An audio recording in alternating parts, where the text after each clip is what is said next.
Un gérant, trois questions, toujours avec Sébastien Lagarde, donc gérant Microcap chez Mandarine Gestion. Ce matin, vous allez nous parler du fonds que vous gérez, Mandarine Europe Microcap. Alors, en quoi consiste ce fonds?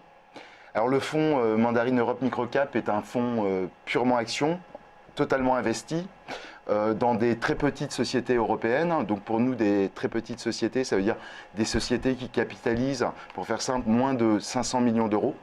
Avec une approche extrêmement diversifiée, car cet environnement en fait, des microcaps, où il y a beaucoup de croissance et donc de la performance boursière, présente également des grosses disparités de performance. Ces sociétés-là, en moyenne, sont beaucoup plus jeunes. Et donc, je pense qu'une approche bien diversifiée, avec une vraie maîtrise des risques, peut être utile. Donc pour résumer, un portefeuille très diversifié d'au moins 160 valeurs, sur tous les pays européens, tous les secteurs, avec des poids assez raisonnables sur chaque valeur, en moyenne 0,6%. Ouais. C'est vrai que si on regarde la performance du fonds, c'est quand même assez, ça parle de tout seul. Hein. On voit sur un an, par exemple, pratiquement 35% par rapport à l'indice qui est de pratiquement 20%. Voilà, ça marche bien. Mais par contre, il faut diversifier son portefeuille. C'est le secret. Voilà, alors c'est mon expérience des 10 dernières années qui me fait penser que c'est mieux d'avoir une approche effectivement très diversifiée. Alors la performance, effectivement, là sur un an, pratiquement 35% et depuis le début de l'année, 30%.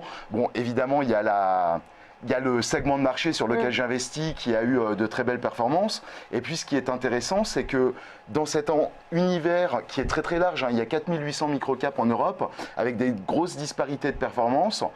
On peut ajouter, je pense, beaucoup en termes de sélection de valeurs, tout en restant diversifié. Et donc, ce qui fait la performance du fonds, c'est la performance de l'univers et la capacité à générer de la surperformance au sein de cet univers. Alors, parlez-nous maintenant de votre stratégie de gestion. Alors la stratégie, elle part vraiment d'une approche de gestion du risque, donc une approche extrêmement diversifiée, un portefeuille plutôt équipondéré.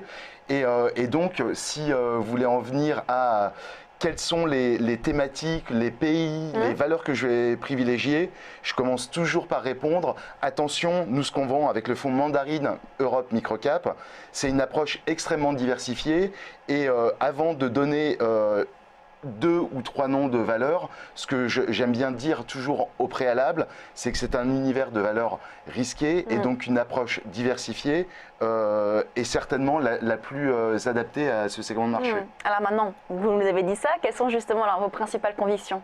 Alors les principales convictions, on en a parlé un petit peu en préambule. Tout ce qui est lié aux technologies, à ce que peuvent apporter aujourd'hui. Medtech. Voilà, exactement. Fintech, Medtech, biotech sont des segments qui sont aujourd'hui très vivants au sein des microcaps. Beaucoup d'innovation et donc potentiellement beaucoup de création de valeur dans les trimestres, les années à venir. Dans les principales lignes que l'on peut voir donc, sur le fonds donc Mandarine Europe Microcap, on a en France alors uniquement Eneo et Trigano. Alors Eneo, et c'est un très bon exemple de société qui innove. C'est pas du tout FinTech ni Medtech là. Non, mais il y a quand même de la tech. C'est le monde du vin, mais avec de la technologie. Où est-ce qu'il y a de la technologie chez Eneo? En fait, ils ont beaucoup innové en créant un nouveau bouchon qui s'appelle le Diam, qui évite le fameux goût de bouchon qui revient trop souvent dans les bouteilles qu'on peut acheter en magasin.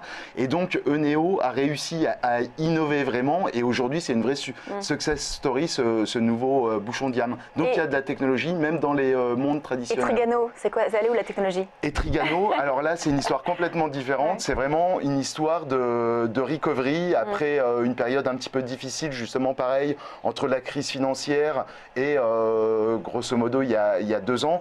Donc vraiment une recovery avec des carnets de commandes qui se regarnissent, etc. J'ai un autre exemple, je pense qu'il apparaît maintenant dans les 10 premières sociétés de mon portefeuille.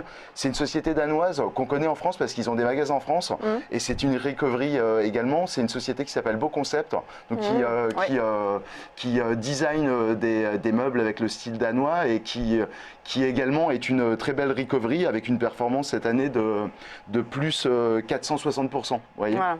Donc c'est principalement tout ce qui est FinTech, Medtech, mais aussi donc des histoires différentes de recovery comme vous le disiez, donc à la fois comme Beau Concept ou Trigano. Exactement, ce que je disais c'est que dans tous les pays, dans tous les secteurs, on peut trouver des petites sociétés qui apportent de l'innovation, des nouveaux services, des nouveaux produits, des nouveaux matériaux qui vont permettre à leurs clients de faire des économies de coûts notamment. Donc dans une période où la croissance est un petit peu difficile, apporter de nouveaux services à moindre coût, c'est vraiment important. Et ce sont souvent les très petites sociétés qui permettent d'amener ces innovations.